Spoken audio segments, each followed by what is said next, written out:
I think we started 1998, the four of us. That was the first time the four of us got together. I go to school all day, and then after school, drive down to North Hollywood and work on songs and sit in the studio. And then there was the recording of the actual album, which was at NRG, which was J. Baumgartner's studio. Roach Koach Podcast. Hello and welcome to another episode of the Roach Koach Podcast, the journey to create the new metal canon. My name is Lorin Kozlowski. With me, as always, the original Roach Rider, Mr. Matt Nas. Keep it rolling, baby. There we go, ladies and gentlemen, back for another episode of Roach Koach, creating this new metal canon one album at a time. This week, we got a wild one. Wild one. This is wild. This is crazy.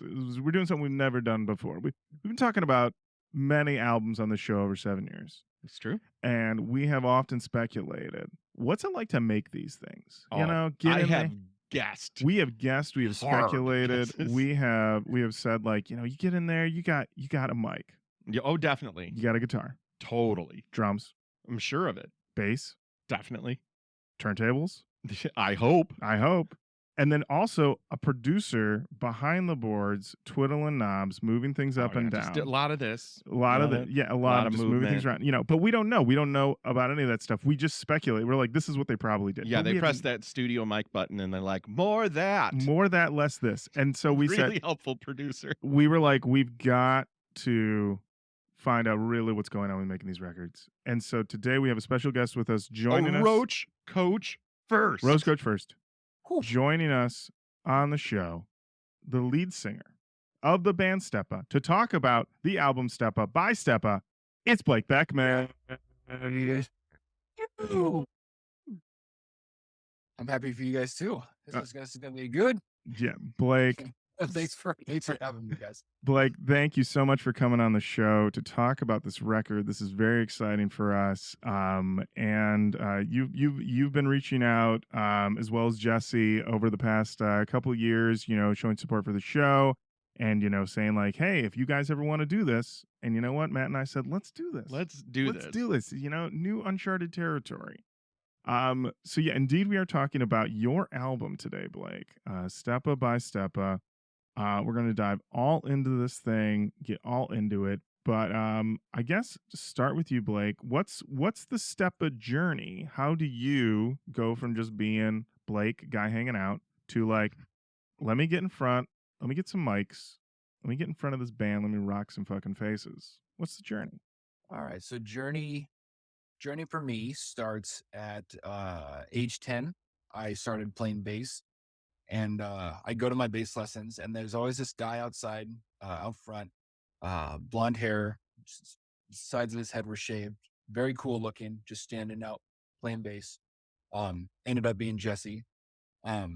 Met them in junior high. Ended up meeting them in junior high, so a couple of years later. And they're like, we should start a band. Jesse already plays bass. You don't need a band with two bass players. Nobody needs that. So I'm like, you know what? I'll sing. And I can't sing. But we just went for it. It's a new metal. I could scream and I could rap, and you'd worry about the singing part of it later. So we just kind of jumped in. I think we started 1998. The four of us. That was the first time the four of us got together. The core four. There ended up being six. At our largest. And we played in town. And we were doing really good for a local band, you know what I mean? Like, it was the right time, it was 98, 99, playing. We were like we'll get into this as we get into the record, but we were more of like a Primus meets Pantera and Korn and Deftones kind of band. So super abrasive, super heavy, but also super funky. Very much that. Yeah. It was good stuff. Very much stoner music though, but we had a cool, good sized following. All throughout high school. The band started before I even turned a freshman, so it was my entire high school journey. We got signed when. So was this all on the? Sorry to get you before you signed, but was this West Coast or East Coast, or I'm not sure where you're band. We're in Newbury Park, California. Okay, so that's like a suburb of Los Angeles. All right. 40-ish minutes north of LA. Yeah. So I have to imagine around 98. Yeah, that scene is probably hopping. Like, yeah. Yeah, it's huge. And especially in that area because Incubus is from a couple towns over. So like a lot of the guys that were in the bands around that area, like Hoobastank, some other ones, bunch of ones that never made it. But like they were Incubus's peers, and or they had gone to high school with them, or they had sisters that were dating the guys in the band or whatever. You know what I mean? So like that was a huge part of the scene and um was sort of the Incubus influence in that area. Mhm. Oh, Brandon Boyd, right? God, he's dreamy. He's a dreamy dude. He's dreamy dude, dreamy guy. I mean, I don't know if we're going to talk about no shirts this early, but I mean, no shirt. Somewhere he's sitting without a shirt. Without a shirt on right today, now. Absolutely. right now. Yeah. Yeah. So you guys are in the scene. You're doing this thing. The new metal tag is there. How was your feeling on being new metal? Because as we've talked about, some people, they don't want to be associated with it. Some people, they're like, put it on me, I'll take any tag. How was your feeling on it? Well, the tag came later because I mean at the time, like everybody knew that things were slowing down and getting lower tuned, right? And there was old school metal and then there was what we're doing now, right? But then like distinctions were like bands like Rage and Pantera still felt like a part of what was happening because they were that aggressive next step after a band like Metallica and Megadeth and those sort of bands. So I don't have a problem with it now, but I didn't become aware of it till a bit later. But I definitely knew that we were of what was going on. Okay. So you were saying that you got signed in, was it right after 98, 99, or was it a little bit later? So I think it would have been, record came out in 2002. We recorded it in 2001, and then we did the writing of it in about 2000. So I think we got signed in around 2000. Okay. So I was 16. Wow. They were trying to silver cheer us. Wow. There you go. Wow. What So according to Wikipedia, it says the album was released on July 30th, 2002. And it was produced by Scott Gaines and Jay Baumgartner. Ooh. So you're in the studio with Jay, a guy who's come up very much on this show. I mean, he's worked with, I'm just going to read this, Papa Roach, Bush, Seether, Super Heist, Cold Chamber, Drowning Pool, Godsmack, 3 Days Grace, POD, Newfound Glory. So he has a pedigree. He's out there. Yeah. He's out there. And so you're 16, 17, working on this album. And Baumgartner's like, I want all the points. And Kinda. I have to say, like, as a teenager making this in the scene, are you at any point thinking this is surreal? I'm in like a studio making an album, and I also am like, I mean, are you still like going home at the end of the day to like living with your parents? Or are you like what's yeah, normal high school kid stuff. I go to school all day. And then after school, drive down to North Hollywood and work on songs and sit in the studio. And, but so I guess there's two studio phases. There was the phase where we were writing the record, which was in our manager Scott Gaines's studio. And then there was the recording of the actual album, which was at NRG, which was Jay Baumgartner's studio. Okay. So, we hadn't, I think just being that age and not really being aware of producers and who's doing what and how the business side of it works, right? It's just like, we're creative and we're artists and we're like a lot of that kind of energy and we're just going to show up. And because we had started, it started when I was 14, it was nothing but positive feedback up to that point. And that just sort of felt like an inevitable natural step of what was supposed to happen. Like that's what we wanted to happen. We were playing shows. We were developing a local following. And looking back on it, it's surreal and crazy because it's like, so Jay had just done like I think right in a row, it was like Papa Roach, Drowning Pool, Alien Ant Farm, right? And like, you know, Last Wow. Resort record, Right. Bodies record, and Yeah. Michael Jackson record. Yeah. Yeah. Yeah. And so he was just nothing but success. And it was it's just surreal. I mean, you walk into NRG and it's like on the wall, follow the leader, significant other, make yourself, Tragic Kingdom, you know, just you can name all the records that have been made there, these crazy things. And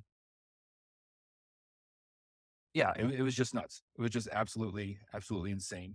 I mean, we were rehearsing across the street too, one time, and the guitar player for Hoobastank just, they were finishing their album. I think Jay did. I think he produced the vocals on that. But their album with like The Reason and Crawling in the Dark, right? Their big record. And he came over.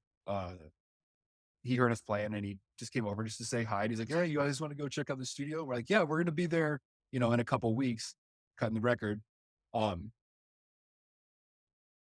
it just is, yeah, absolutely surreal. Scott Weiland was walking around a bunch, just Wow. being Scott Weiland. Just being Scott Weiland.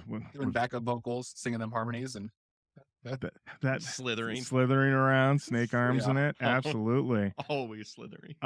So hard to look at him too long.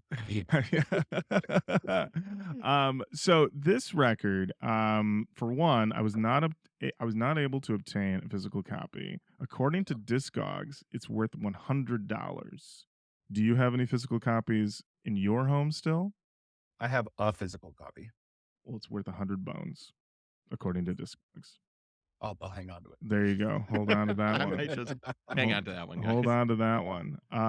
Yeah, but it has I was going through the liner notes here, and I do love this photo of you guys in the band, because it seems like you got the guys in the back that are kind of doing the "I'm gonna be hard" thing. Yeah. But then you're in the front and you've decided, I'm going to be like, now that I know that you were 16, 17, 18 when you did this album, this whole like, yeah, I am a nice teen boy who's here to rock some faces, but also I'm a nice teen boy. It makes a lot of sense. You're rocking some dreads at this time. Serious dreads. You know, I've never had dreads. Matt, you had a dread phase briefly.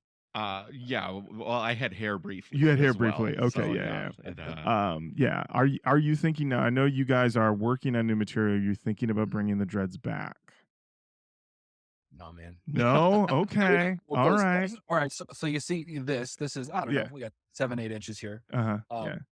When it becomes dreaded, that would become 1 inch. So then I'd have hair this long. Oh, and in no. another maybe 2-3 years, it would be maybe about this length. Okay. It just takes so long to grow because it does, you know, it's not growing straight. It's getting all right up, and then your hair smells like mildew, and oh, you gotta live with that reality too. Oh, I didn't know that. Mildew smell. That's a new one to me. I didn't know that.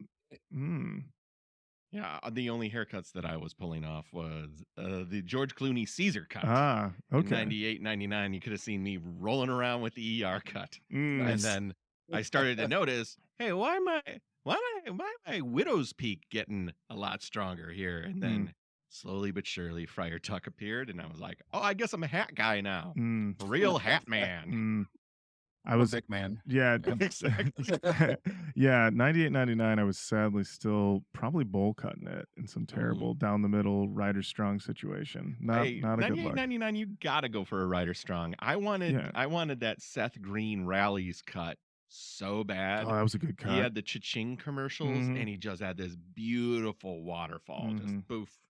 Absolutely gorgeous. Loved that. Wanted that Andy Dufresne. Like when he's in the rain. And my hair said, you do not have the genetics for this. You have all colics, and it's gonna go away real soon. Yeah, looking at the other photos in here, we do have some spiky hair. We have the look. The look is there, very strong. I would say when you guys released this record, what was the experience? I assume you guys did a tour on this and took it out on the road. Yeah, we did several tours. National. That was a lot of fun. It was, hard work because so what ended up happening was Interscope paid for the record. So they Mhm. paid, I don't know, more than $500,000 for this record. Um, and then once it got done, they're like, we don't hear a single. I don't think we're gonna put it out, but we'll license it to you for 5 grand for 5 years, and you can do whatever you want with it. So Oh, so they didn't so usually what happens, like the label will pay. This is also in the before time, right? Before streaming, like Mhm. Napster was kind of a thing, but it hadn't really taken a toll yet. So record companies just had money.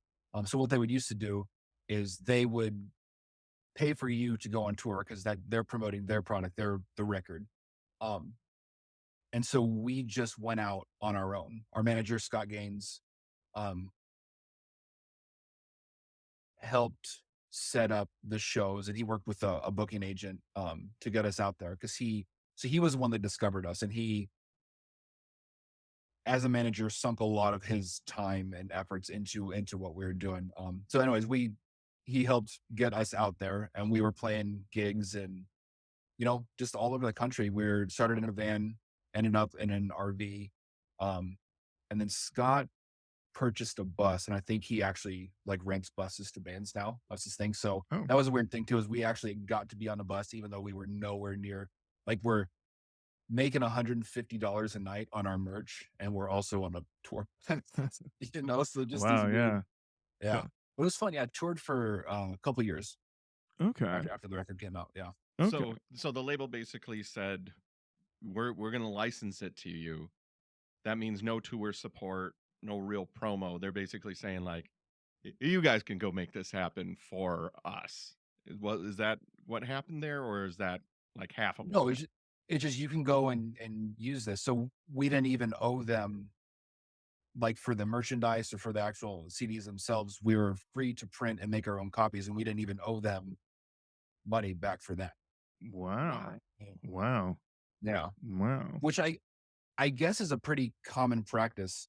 As it was explained to me, uh, David Geffen would say like you put a bunch of money into 7 bands every year, and if you get one or two of them to hit, then it's all worth it. So, it's like all those stinker movies you make, but then you make the Avengers and you make $1 billion. You know what I Mhm. mean? Right. It's kind Right. of like that philosophy is you just keep making stuff because you don't know exactly what's going to hit. Well, So, being in record stores at the time, working in record stores, that was like when I talked to the reps, it was always like they would come in with 7 new bands every other week, and it's like, where are these bands coming from? I'd never heard of XYZ band, and then we'd get the promo, we'd listen to the promo, and sometimes we'd fall in love with the band, and then we'd never hear from the band again, or they would come around as an opening support act, and hopefully, like, even though it seemed like impossibly difficult, it was also a weird system. Like mhm. when you say like when you said the business part of it, I'm recalling something that we've said to each other now recently is like, we've over indexed on show and way under indexed on business in our endeavors, because it's Yeah. always been like, Yeah. I've always been way more interested in the show part of it, but Mhm. then it's like, I can't feed my children on show anymore. Right. You Yeah. got listen, as we've talked about on the show, you got to put food in your You family. gotta put food on You your Yeah. got to family. put food in your family. 100%. I Um, think that's why it's so hard to be in a band and to make it last because you're still a human, right? You have all these creative ideas and you gotta put food on your family. yeah. So going back to the wiki, it says here in 2003, you and DJ Chad Kinschke left the band. Mhm. Is that accurate? I was asked to leave the band. Ooh. Uh, couple reasons. I think the largest one was that it's funny you mentioned that picture of the guys in the back being hard and me up front being me. Mm-hmm. I think I wanted to do things a little bit differently, Mm, different creative vision. And I it was I don't know 2002 2003. Linkin Park had come out, like Evanescence had come out. I wasn't as good as I needed to be able to compete with those bands at that time. saying like I wasn't technically as good of a singer as Amy Lee or Chester or one of those types of bands. And I'd always say, well, Fred Durst isn't technically a great singer, and say, yeah, well, Fred Durst has technically sold millions of records and you haven't. So Right. yeah. So I and to be fair, like I needed to practice more. I needed to get my shit together. So I was asked to leave. And one of our guitar players, who was also a singer, super naturally talented dude, came into the position, and they started writing darker, heavier stuff. And there's a demo out there that's got some really good tunes on it. And then Chaz, I think, left because Chaz was like, yeah, this is not, we just kicked out our singer. This is the identity of the band. What are we doing here? Right. I'm now in a new band, and I don't know if I want to be in a new band right now. So I'll see you guys later. But it says that in 2004 they disbanded after Shane Swaney left, and then you fronted a band called Fermata, and you have a solo project, and The Fixation. Are those still an active thing for you? No. Fermata was my rebound. So to speak. Okay. Yeah.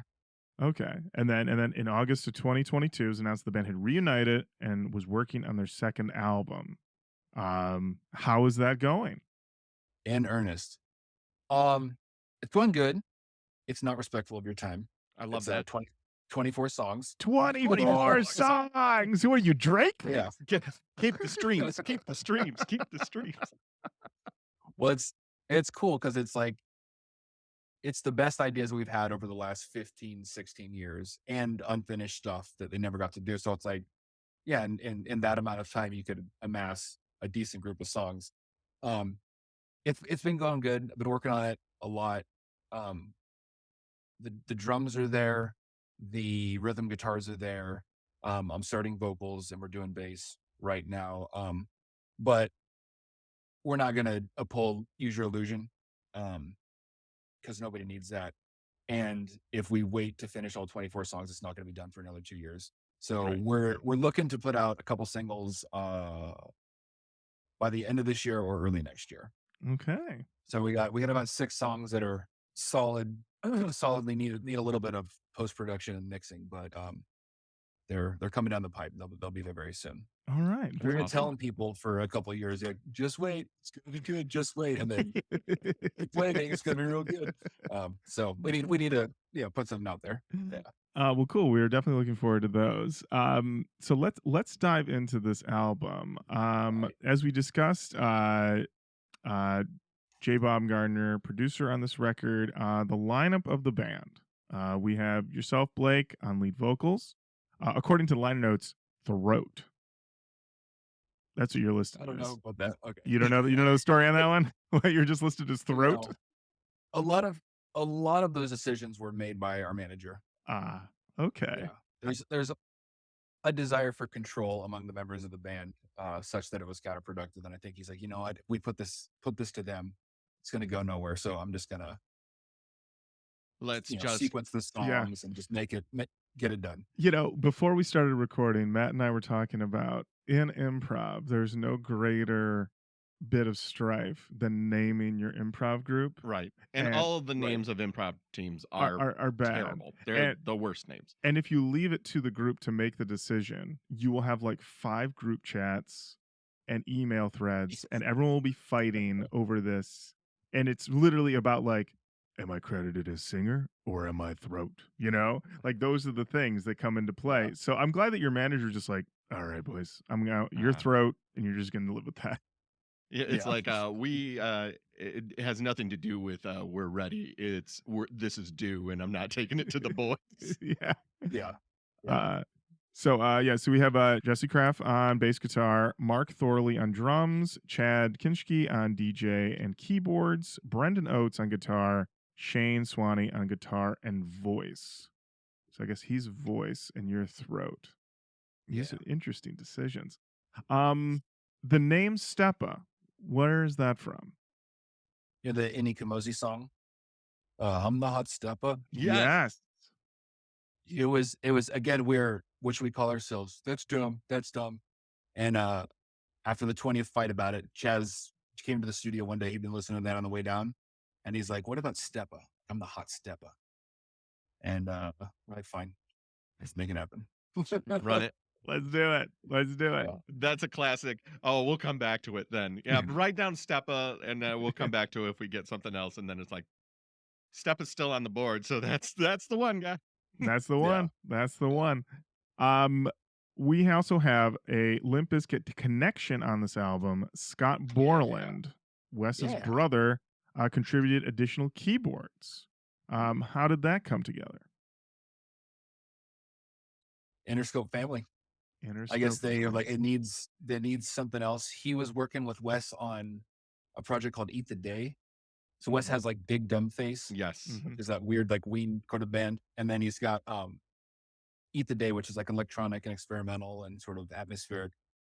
And he just released that recently. He'd been sitting on that forever because that was pretty much post Limp Bizkit, or like right in that gray area where he was about to leave. No, he hadn't left already. I think he left, and that was like his, like when MTV News like came to him like, why'd you leave? And he's like, this is my new project now, Eat the Day. This is what I'm doing. I'm looking for vocalists. And then he never found a vocalist. Right. Yeah. And then he just like within the last 4 years, like during COVID, he was just like, let's go to the vault. I gotta keep myself busy. And he put that out. It was cool, that project, because after Scott came in and did the keyboards, my vocal coach was, I forget exactly how he was involved in Eat the Day. Maybe he was like supervising, or maybe they were looking ahead to maybe do some like demo vocals or something. But I remember sitting around in my vocal coach's house with Scott listening to Eat the Day demos. Oh wow! Like, talking about yeah. I've also met his house was a trip too, because I also met Paige Hamilton from Helmet. I'm over there one day, and Paige comes over for a little bit and wants to show him forget the name. I think it's Size Matters is the name of the album. With that song See You Dead, and he was like listening to demos of that song and talking about how he didn't like the mix on this, and this guitar was too loud and this vocal was too quiet. No, these are the things that we think about, man. This is musicians getting together and they're just like, can I bitch to you about this mix for half an hour? That's the life. That's the life.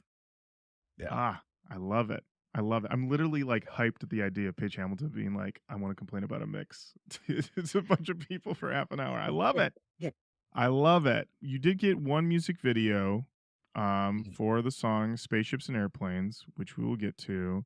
It says that and Aquarium were released as singles, but you said like Interscope wasn't really hearing a single. Do you know how, like, were they like shopped to like college radio or anything like that at any point? So we did get picked up by Locomotive Records, which is a Spanish label. I think they had a bunch of like goth bands or black metal bands or something in that time period, and so they were the ones that ended up putting it out. Okay. All right. Okay. All right. Well, I think we should. It was shopped to radio because there was places that we'd show up and we were on the radio, and there was big crowds, and there's other places where we'd show up and it was just like the people that drink at that bar every night. So it was some places and not other places. Yeah. Listen, Matt, you and I've been there. You've been there. You think like, tonight's the night. I'm doing the show of shows, and you roll in and you're like, there's 5 guys. Yep. 5 guys. And by the way, those 5 guys not interested in seeing what I have to do. We've just improv. They're just like, once again, we were just talking about. At one time, this guy was like, "Hey, we're gonna do a new thing, and it's gonna be in the back of a thrift store." And let me tell you, not my greatest set. Not my greatest set in the back of that thrift store. Oh yeah, I did a set in a furniture store. Absolutely terrible.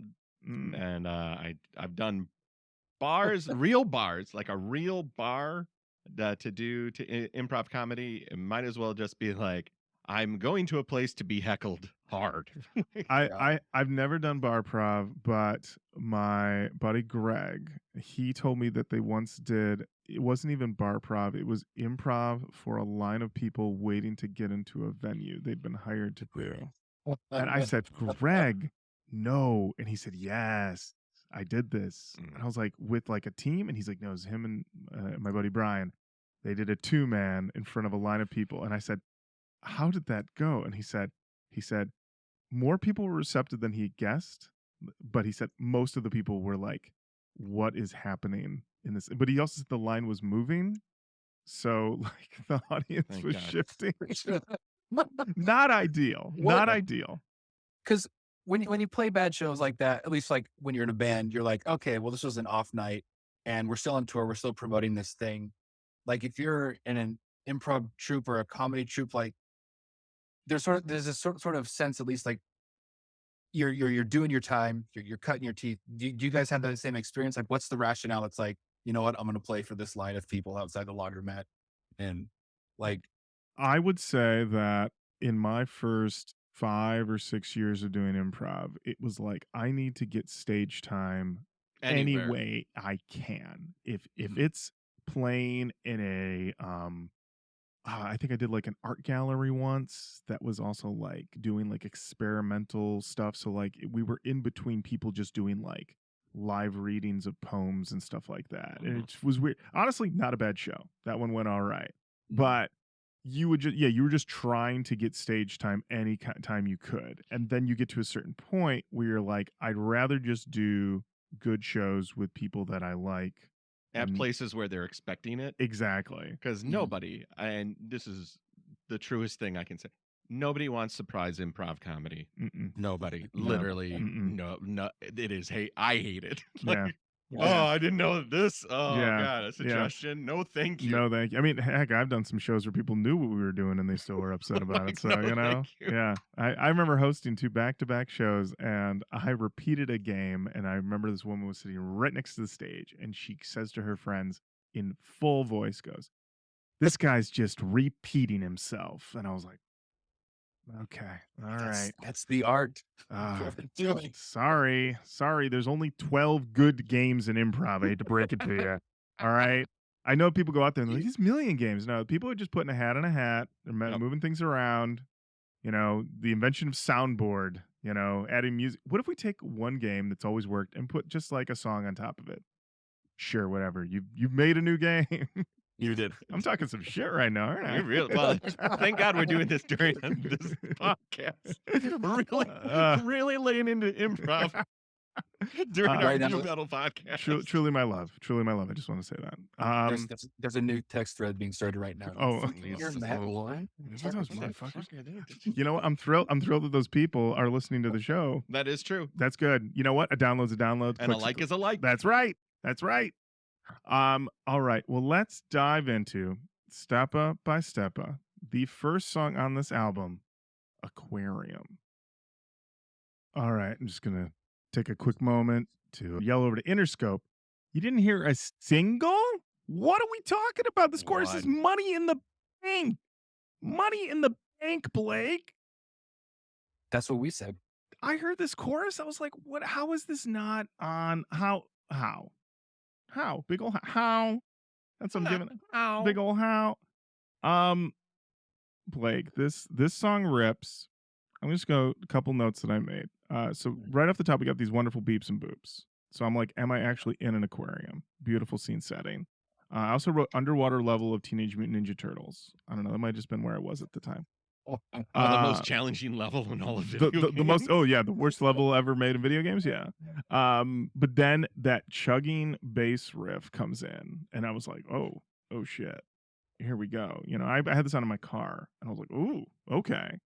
And then I wrote, we crunching. Then you get that sample material that is live. That gets me hot. It goes right in there. Moody vibes in your vocals. Also, I love the deep exhales, like the that you're doing up top. That gets me going.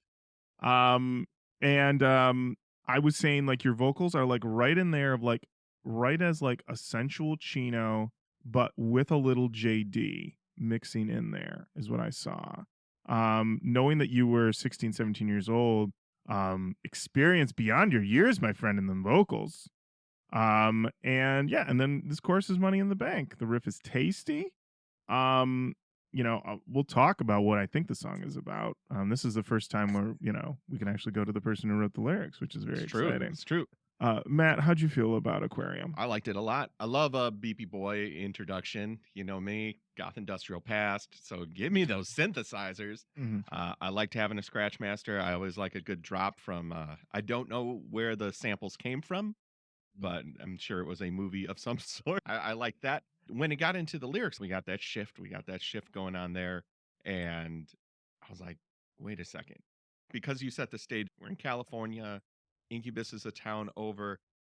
There's a good vibe here. Definitely feeling that vibe. It hits the chorus. It's Money in the Bank. It's a good chorus right there. Everything's like 2002. We're dealing with the come down. 99 to 2001, we consider the peak of nu metal.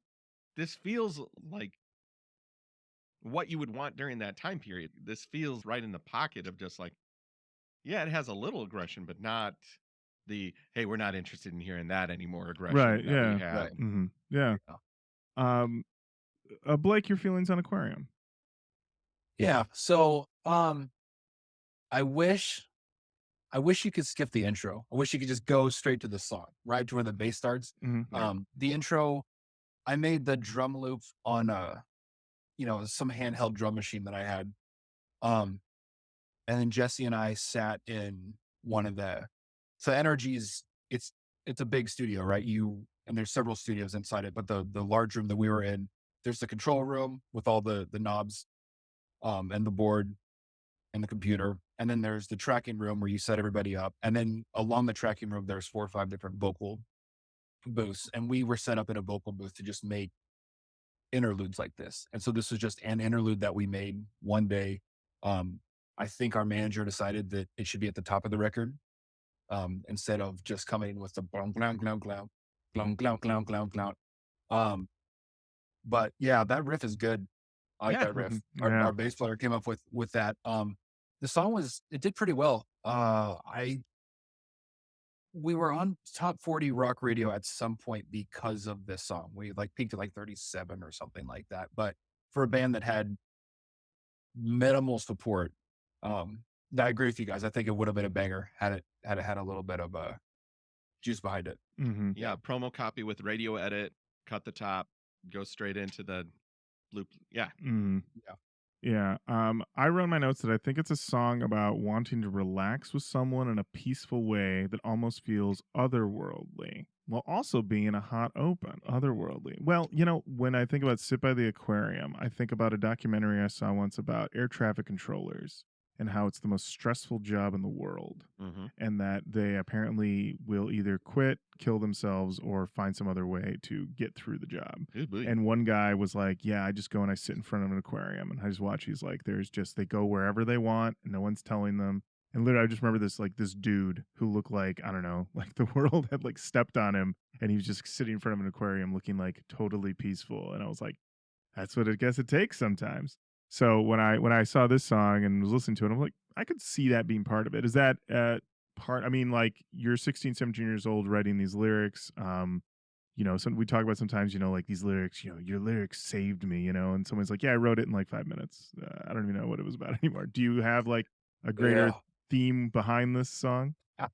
That's the risk of today, is taking away that experience from people. I hope we don't do that.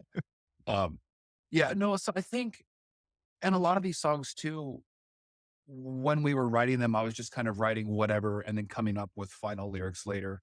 And I definitely took a note out of Chino's book that's like, your lyrics don't always have to make sense. You don't always have to tell a clear story. You know what I mean? So this, I think, was about,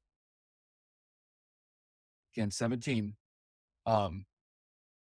just the struggle for social performance and watching people, because when you're in high school, people start to do that, right? They stop becoming children in this authentic expression of self, and they start turning into, oh, I'm this version, or I'm a this, or I'm a that, or and just trying to make sense of that phenomenon, what was going on around me.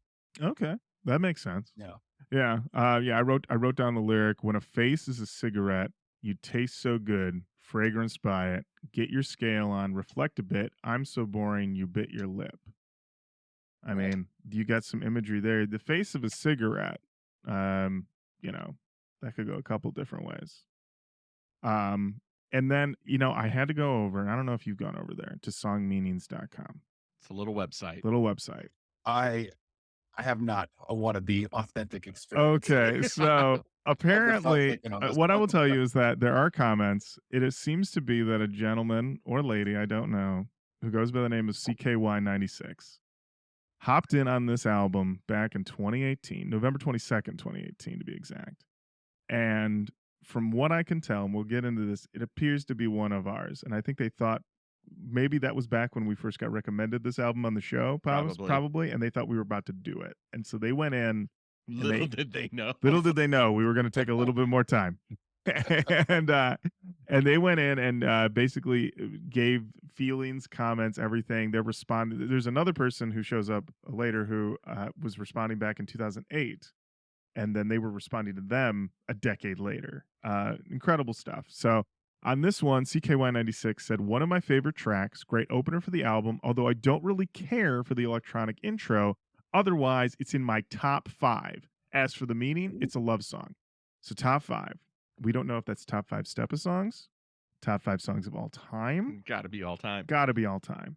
Gotta be all time. So there you go. You're in there. Yeah. You're in between Smells Like Teen Spirit and Total Eclipse of the Heart. Bohemian Rhapsody. Black Hole Sun. Black Hole Sun. Black Hole Sun. Yeah. Black Hole Sun. Absolutely. We gotta reach. Okay. Yeah. Yep. Absolutely. All right. Well, so get used to CKY96. I can't wait. Yeah. More from them as we go through. All right. Up next, we have the song Shine. What are we doing? We're getting that pit started. It's up. Pit. Matt, have you activated the pit? There it is. Matt has activated the pit. If you're not jumping right now, I don't know what you're doing in the pit. Truly. I wrote in my notes that we are riffing and rocking. We've got some bounce. I said, get the fuck up. Get the fuck up. Get the fuck up. Get the fuck up. Yeah. Knock, knock. Who's there? A ripper. A ripper. You scream Shine right up at the top. I know earlier you were talking about, your vocals, Blake, and your abilities and, why you had initially left the band, whatever. I got to say your vocals, I'm spoiler alert for the whole album. I mean, across the board, I felt very strong and I felt you were kind of running through. We didn't get into it, but there's a rap on the first song. You're doing it all. You're rapping, you're rocking, you're singing, you're screaming. You're doing all the things we need a new metal band to do. Yeah. And so, and yet your feeling, the band's feeling was that it was not quite there. A lot of the singing, it was a bit rough live. Okay. And again, it wasn't horrible, but it was, the thing too was when I had since figured out how to do this, but like when I was screaming back then, like I was yelling, imagine having to yell that loud that you get that high crisp on your voice. Like I was just throwing everything into it and I was jacking myself up, and it made it very difficult to sort of manage the singing parts when you're screaming that loud. And now I know like a lot of metal bands that do it for hours and hours. It's an effect that you do. It's a trick. You're not actually like screaming like that. So, but I hadn't figured that out. And I think live, it was just challenging because I get 4 or 5 songs in and my throat's already like Gone. Screaming and it's hurting. And we still got 6 more songs to go. Oh boy. And, that's rough. Yeah. That's tough. Would you say, so you would say now though, you've kind of mastered a lot of that? Okay, cool. Yeah. Well, then, when I got kicked out of the band, I was like, all right, I'm going to take this shit seriously. You get a vocal coach, you're going to learn all your theory. You're going to, do all that stuff. Okay. Would you say with your vocals on this album, are you largely live? Are they putting any sort of like filters or stuff on your vocals or anything like that? Or is this basically as it was? No, there's filters on the vocals. Okay. Right. For sure. I think Jay used a thing called a chorus smear. It was like a particular effect that he just loved for vocals to make them sort of dreamy like that. And they're tuned and, but every record you listen to now has tuned vocals on it. Yep. Like Right. if it doesn't have tuned vocals, it sounds like it's not done, Interesting. yeah. Interesting. Matt, should we look into tuning our vocals? Oh, we got to tune these bad boys We up. got to tune them up? Yeah. Oh, yeah. boy. Okay. Come on, we're Okay. pitchy as shit. Are we my friend. pitchy? Oh, man. Well, you know, can we T-paint it up? Can we just... You know what, though? I like to keep it as raw as possible, so people, when they see me in the streets, they're just like, that dude's the real fucking deal. That's a real fucking deal right I'm there. hearing every crack and nook and cranny of that throat. Yeah. I'm hearing a lot of mistakes he made from 25 to 40. Yeah, that's right. I mean, how many shows have I done where I've just destroyed my voice and then I'm like, let's record an app, you know, where I've just spent an evening screaming. Yeah. And Matt, how did you feel about Shine? Oh, dude, I was activated. Like I was in the pit. I was ready to go. A lot of fun. Yeah, this is working. Okay. I wrote a note here that's a real, I'm just going to say shots on myself, a real like pick a lane here, because I said, is this song cynical or optimistic? I could see it being read either way. I should have just made a decision. Blake, since we have you here, cynical, optimistic, where does this song land? I'm gonna lean optimistic. Okay. Because at the end, I took a line from Henry David Thoreau, "The sun is but a morning star." Ooh. Which is so funny because obviously I heard that in my high school English class, and this song was about how school was stupid and I hated it.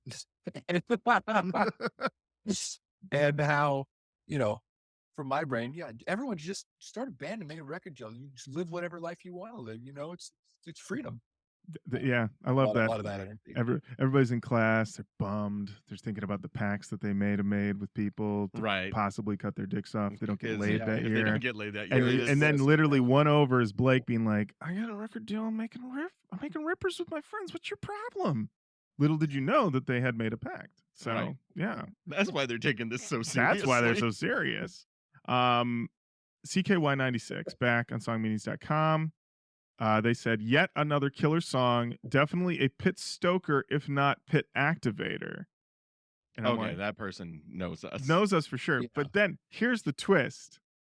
To me, the song is about, and the comment stops. It's a cliffhanger. Where'd they go? What happened to them? Were they typing it on their phone and they got hit by a car? Like what? Attacked mid-comment. For me, this is taken out. They have a Wikipedia. That's how they were ended. The assailant didn't submit for them. They got sniped by somebody. Somebody was like, "All right, we got to take this guy out today," and he's on his phone. Yeah, he's getting hit, but he's like, "What must submit? Submit still. I need them to know it's a pit stoker." And he also did that on New Year's Eve. No, November 22nd. Is that November 22nd, 2018? Yeah, we should look. You know, I will look up and see what if that was Thanksgiving. If that was Thanksgiving. Yeah, it was his break. Do you want to spend your last Thanksgiving with Grandma? No, I got to talk about Stepa on Song Meanings priorities. Well, maybe it was Thanksgiving and he's loaded with turkey, so the tryptophan hit him. And then his head went straight on the submit button. That's right. That's it. All right. Well, let's keep it going. Let's keep it rolling, baby. Next up, we've got Sal. I'm gonna say it, DJ Worm. You got some competition from Chaz on this. There we are. We're scratching it up. I gotta say, a lot of great little textures going on. I would say the you know what? I'm not gonna be Paige Hamilton on this. I like the mix here. Yeah. How do you feel about the overall, like how when you were making the album to how it actually came out? Was it like when you listened to it, absent Interscope comments, were you like, yeah, this is what we wanted to make? Were you critical? How were you feeling? At the time it was tough, and it was a tough process. Just because of, like I was saying, we were funkier, we were heavier. And you got signed by a huge label, and this is a business, and you got to write some pop songs. And so like a lot of the challenge the year leading up to actually recording was just like, how do you write a commercial song? Like, how does that, right? It's not something you can just like wake up one day and, oh, I'm gonna write a song, riffs are not necessarily songs. So it was challenging leading up to it. And then, Jay wasn't very present during the pre-production phase. So pre-production is kind of like after you write your songs, you do a couple months of like, showing up every day and you're working out your drum parts, you're working out the vocal parts, you're sort of tightening everything up and making sure it all, works together. I think Jay came to pre-production, which was like 2 months long, like 4 times. And he's like, well, I'll just take care of it in the studio that I own and that you pay for every day. But Points. so then yeah. So then when we actually got in the studio, right, the way that we recorded the drums was, there's the control room with the board and the computer, and then there's the larger room with the whole band set up, and they're playing while the drummer's tracking drums, and then I'm in a separate vocal booth, and we're all playing at the same time, so everybody can hear the song and like what's going on. And one of Jay's biggest things, and I think rightfully so, that this is a good choice to make, and it's something that we have learned and incorporated into what we're doing. Like the drums and the vocals should match and play off each other, right? The drums are driving the thing and people are listening to the vocals. The whole song should be sort of surging in the same kind of direction. So day one, Mark's tracking his drums, and say this charitably, Mark's not great with feedback in general, but you have feedback about the songs you've been working on for a year. And then, the feedback is coming from Jay, our 2 managers, the engineer, my vocal coach. There's 2 runners in the room. There's a guitar tech. There's a drum tech. There's 10 adult men who do this for a living that are not fucking around with these, 17-year-olds. And they're like, no, your drum part's wrong. And you got to play it like this. And you got to do this. So that was kind of that first, the actual recording itself was really bumpy because there was a lot of headbutting early on with the drums. It got a little bit easier as we went on. Because after the drums were laid down, it was just about, getting the songs done and getting it down. So to answer your question, it's a long way to say it was a challenge to actually do the recording at various phases of it. There are things, I think, because it took a long time to, again, because, just sort of our age and our inexperience. I wish the mix was a little more intentional. It feels very much like he used a particular batch of settings on each one of the songs, right? Like the guitars. This is how Jay does guitars. Right. This is how he does drums. And this is how he does vocals. And it felt like every song got the same treatment, little adjustments here and there. But I don't think there was a lot of care put into how it was mixed, because like when you listen to like a particularly $3 Bill Y'all or a Deftones record, like every part of the song that's important is up front and center, and then it goes away. And it's like, there's just this perfect harmony there of the way that the sound is woven together, as opposed to like, this was just like, these are the guitars, these are the drums, these are the bass, and then here it is. So you can get, these are the Bumgarner presets, and go guys. And it may not be the Stepa sound per se as it is these are the Jake Baumgartner presets for this song on recording. Okay. And too, like, having just written these songs, or sometimes like finishing the lyrics the morning of writing, waiting up to the very last minute, you figure out the song like takes on a personality when you've played it at shows. We hadn't played any of these songs live. So there's that sort of piece to it too. So bittersweet, but then again, it does sound really good. The drums do sound really good. Guitars sound really good. The bass sounds good. The vocals sound good. Like, it all sounds good. It just, I understand what you mean. With this one, I wrote down, especially knowing that you're teenagers, this is, a song of defiance. We don't listen to you anyway. I can get behind that. It's also a very new metal sentiment, which I appreciate. Absolutely. I enjoyed the chug on the song as well. I think the big thing though was that, I was really into the scratching textures from Chaz. Very into that. Matt, how'd you feel about that? I love that chorus. That chorus to me seems like very of the time. It's like I don't hear a lot of that now in modern pop music or in modern rock music, where it's like I don't know anything about production. even though we've been producing this show for so long, but it like sounds like you're doubled. It sounds like you're singing two different parts, and then the counterpart in the guitar is like when the chorus hits, like during the verses, it's a little discordant. It's a little, you're against it, which is a song about defiance. So it's like it's locked in there. But when we get to the chorus and they kind of meld together, it's like feels very locked in. Like, yeah. Okay, like when we get there, it's just like this to me, and like these are like I could see where they were going. Like these are radio friendly songs. Like this, Yeah. if I heard this, I would have been like, yeah, this is very much locked in. Like this is what I am hearing also from, you know, other bands. Like when you said Incubus again, it's like, yeah, that vibe, that kind of vibe is carrying through. Like, yeah, we're very much of a place, you know, like California has a sound, like, and especially if you're playing the shows around there, like you get to have that vibe and that thing that works there in a way. Like we're from the Detroit area, so like there's a definitely distinct, if you were here in 2001, literally everybody wanted to sound like the White Stripes. It's like, right.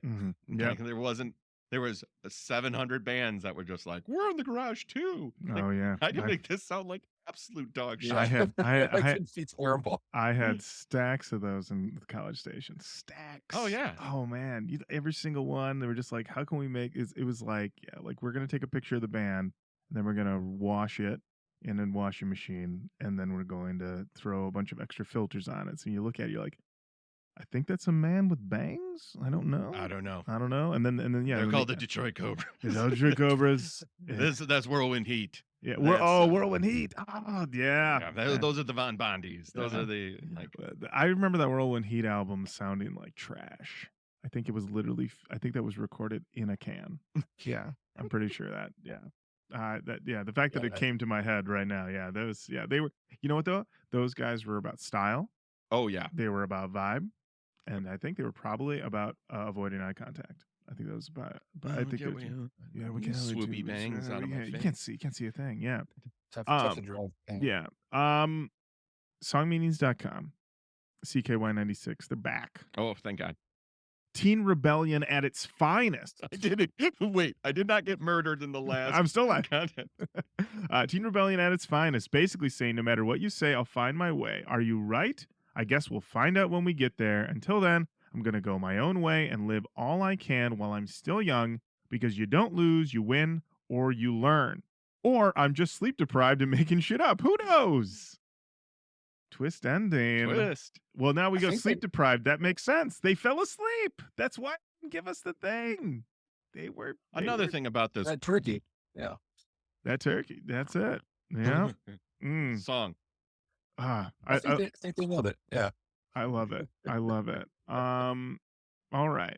I really hope that when you guys put the new record out and you take do some shows on the road, that someone approaches you and goes, "It's me, CKY96. I'm here. I never left. I woke up and I'm here at your show." We can just cuddle and then they can sell our merch. There you go. CKY96, hit them up. All right. Next up, we've got Free. Let me see them lighters. Okay? Got to see them lighters. Got to slow it down a bit. Got to slow it down and get a little moody. We got some beeps and boops going on, which did remind me of the beeps and boop effects on the very end of the first Queens of the Stone Age album. I think it's like, I Wish I Was a Teenage Hand Model, I think is the song. Oh. I don't know. That was my reference point there. But we got some hands in the air. Good placement, I thought. We're keeping things interesting. And I wrote down this lyric: write a song, blow away, stupid words on empty page, soul to sun, when it comes, everyone needs to every. I don't know if that's a misprint on songmeanings.com, but that's what I said. It's what he says. Okay. Perfect. And but this one felt a little spiritual to me, which then I don't want to take this to the boards, but is Stepa a Christian band? No. All right. Get off the boards. Get off the boards. They're not. Grand opening, grand closing. All right. New material. Take a firm stance. It's out front. Yeah. Nothing left to the imagination on the new material. No, they're not doing. No. Beautiful. So my question is: this a song about the creative process? I think this was a song about not taking opportunities when they come and sort of just letting things kind of go by, and it's easier not to. And um, I think that was it. I think it had to do with like a relationship or a girl that I had a crush on. A lot of these songs have to do with girls I had a crush on. There you I go. get it. And There we go. was Yeah. awkward and tough to. Yeah. Blake, were you able to parlay any of this into like, hey, what's going on? I'm doing a show. I'm the lead singer of a band, and they like came to the show. Did you ever work that out? So, fun fact about me, I was very heavy until I was about 13 or 14. And then I went, like, we started playing shows, and I was like, if I would be in front of people, I want to lose some weight. And I lost like 70 pounds because you could do that when you're 14. It's Yeah. really easy. But I had that awkward kid energy because I didn't, just those social experiences you have when you're a heavier kid. So yeah. I, Familiar with. and looking back, like I'm looking at pictures and I was like, you fool. And like the girls that would come up, and I can remember the invitations I was given, the subtle invitations that were given, and then me just not having the, like, oh, someone's talking to me. That's cool. Hence, song like this, like just not being able to quite connect the dots. So I wish that I had. There you go. I get it. We get I it. get it. We get it. It was so obvious that my mom went, that girl likes you. And I was like, nah, no, she not. There is no way. And now she's your wife. And she is not. No. In junior, I didn't meet my wife in junior high school. I love to say that though. It's just fun to say. It's not true, but it's fun to say. Okay. All right, Blake, we're gonna give you the full Roach Koach experience here. And all right. So number one, what you are doing right now is the bravest thing that anybody on earth has possibly done on this show. You have written something in your teens and you are sharing it as an adult with two adults, which is fucking That's a 39-year-old man. Yeah, which is fucking terrifying. Did you realize that you could replace the beginning lyrics with Spider-Man? Oh boy. So get ready.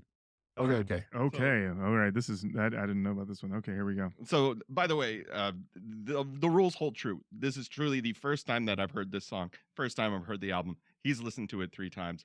More than 3 times. And this is the first time I'm hearing it. Here we go. I'm about to ruin a song for you. Probably. Okay, here we go.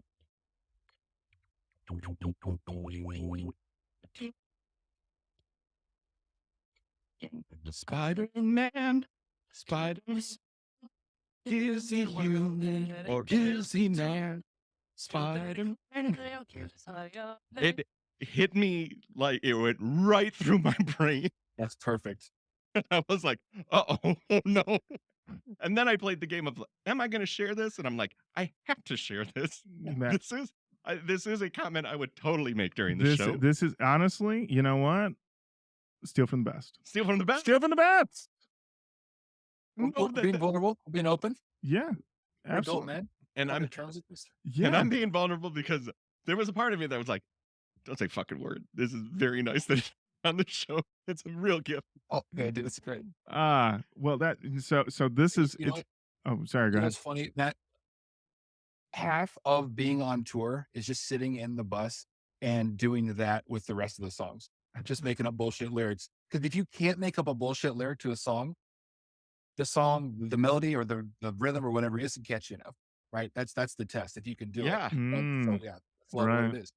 I mean, it might be the Weird Al Yankovic rule, you know? That's how you know. It's indelible because Yankovic heard it and was like, I can throw something on this. Called Dirty Al. Do we want to bust up Dirty Al during this episode, man? Oh my God. So over on songmeanings.com, there are 2 comments. The first is from February 13th, 2008. That's right, the day before Valentine's Day. Wow. This is from Stoked. and this was downvoted. This is a very depressing song. I think it's about a person who's finally at the end of their rope. They has nowhere to go, no way to escape. Everything they do seems to be wrong, but at the same time they seem to feel good about what they're doing, even though they know it's not right. We all feel this way at some point in our lives, and it's a terrible feeling. That was downvoted. Now you might say, who would have downvoted this? I think we all know. It was CKY96, who then showed You up. can see who downloaded. Yeah, you can see who downvoted. They downvoted it. Yeah. 10 years 10 later, years later. with an I don't think so. Oh yeah, and also I looked it up. Yeah, this dude posted all these comments on Thanksgiving Day. Awesome. Stayed on his to-do for a while. Amazing. What's He he got doing? around to it. Is he Here gonna we are, literally 5 years later, finally hitting there. I like that he was just like, I gotta get in there. He's like, I don't care if this is grandma's last Thanksgiving. I gotta comment on Stepa. CKY96 rolled in, said the narrator finds out he's living a lie and he just wants to carry on in that lie for as long as possible because he was happier then. He's in denial. They tried so hard and got so far, but in the end, it doesn't even matter. Because it was all a lie and he obviously not exactly happy about it. How did these two very disparate comments hit you, Blake? I feel for the guy in the first one if he's been there, right? So we all get sad. Life is, no matter who you are in life, is not always easy. But no, it was just a bit more innocent than all that. I think that's another thing too, when you're writing a song, how much work the instruments and the notes are doing that emotionally that the lyrics might not do. You know what I mean? Because there's been some things I've written and then like I get emotional listening to it, but I was like, you're having a more emotional reaction to your song than the event itself. You know what I mean? Yeah, for sure. Absolutely. I mean, like I said, it all comes down to, like your lyrics saved me. And I wrote it in a half an hour, I was just knocking that out, but it's, or the other way where it's like, I'm going to connect because this is personal and this is me. I'm connecting to this in a way that it might not bear the weight of which I am putting on it because it's from me. Like, right. It means something way more to me because we made it. That type of thing happens too. Yeah. And also then there's also those songs you hear where the person's like, you can feel like bearing their soul and you're just like, you should have kept that to yourself. I don't need that. Or then you're driving your car and Jimmy Eat's World's The Middle comes on and you start crying out of nowhere and you're like, why is this song making me cry? Did it make you cry because it's so incredibly overplayed? Well, there is that part. Again. Like honestly, if I hear the middle, I'm just like, can we not? Can I, clear channel, change your algorithm. Listen, I feel like we're at a point as a country, as a people, that we can shift out the middle and put in the sweetness. Okay? Can we? Can we? I feel like, you know what? Here's the thing. I feel like you can do anything. Okay? And I feel like these people put themselves in this position. They should just have a meeting Monday morning. Hey, swap out the middle, put in the sweetness. And I don't think a single person's going to be mad about it. There's probably going to be a couple people going to go, oh, I've never heard this song before. And they'll be a better person for it. I guess that's a little Jimmy at World Corner. All right. Up next, we got an acronym. It's PLU. I will say, knowing now that you were 16, 17, 18 when you made this album, the lyric, observe the trash can depository, makes a lot of sense. Yeah. You were like, I got to get this done. What is let me tell you, when you're writing lyrics, do you have anything? Do you carry like a dictionary, thesaurus, anything with you? Like, or you just sit down with like a blank pad and just go? Like, what's your process? This record process was just sit down with a blank pad and hope clever lines come up and then try to stitch them all together at the end. Not a good process. The process now is, here's a body of music, or, I'm walking through the house and something pops into my head and it's as quickly as I can. What's a story that could be told with this? And it's sort of about having an endpoint in mind of it, working towards that. Okay. So yeah, struggled with the English language a bit, like you do. As one does. Yeah. Yeah. Mm-hmm. Yeah. It's a tough language of all the languages to learn. You know, it's the only one I know, and I'm still Yeah. I got a text the other day about how I pronounced a word on this very show. Whoa, what word? Oh, the city of Belfast. Apparently, I said it a different way, and the You text said Belfast. this. Okay. So Matt. So apparently you've been sitting on this too. Okay, all right. Well, please let me. Wasn't going to say anything. Let me grind the show to a halt. To be the guy, like I thought you were really putting some flavor on. I was putting some real flavor on it, but if I'm getting these texts about it, like I'll just say it was Ashley texting me, and she goes, "The way you said Belfast was wild." I was like, "All right, I'm just having some fun over here, you know. I could say these words normal as hell, or I could put a little spin on it. All right, I'm influenced by what I listen to. All right." And what I'm listening to is new metal all the time. New metal nonstop new. This song I wrote crunch, scratching, new metal baby, and then it speeds up. Very into this one. There's a crunch into scratch solo into a scream section with some guitar noise. That was a fun one. Yeah. That's awesome. Yeah. So as you finish up the new album, I mean, are you thinking about shows? Are you thinking about that part, doing this again live? Probably not. Interesting. Yeah. I would love to. I think there's only maybe 2 of us that could actually do it. Like, and I don't mean from a playing perspective. I mean from like just the bandwidth, the time. To do, like, have their own company. Another guy works like 60, 70 hours a week. I got a full-time gig. I could probably swing it, but I'm the singer. Right. Yeah, Right. Yeah. Mm-hmm. Yeah. As they say, But yeah. I shall never say never, because I would love to do it. It'd be an absolute blast. It'd be hard on this almost 40-year-old body to throw down like we threw down on, Sure. Yeah. Well, I mean, because I listen to this and I'm just like, man, are you kidding me? Get this in front of a hot crowd? Yeah. Hot crowd? Yeah. Get some This is our opener every night. Yeah. Mm-hmm. And then that scream part in the bridge, all on the same side, on the same side. That was me, and then the backing guitar player. So we just had a nice back and forth thing, getting the crowd all hyped up. That was a blast. Oh, that's nice. I heard this and I was like, this one rips. This one gets the crowd going. There was a part of me that was like, oh, I wish you would have had 2 months just to play this in front of a live audience prior to getting in the studio. Because it's like, it's dialed in. It's so dialed in. And it's like to have it even more tested when you went into the studio, I think, like, because then you would have known, like, oh, we all know that we need to push as hard as we can here, which you probably figured out after, the 5th time playing it live in front of the people. Yeah. The acronym PLU. What does it stand for? People like you. Misspell. Ooh, people like you. Yeah, that's right. Love it.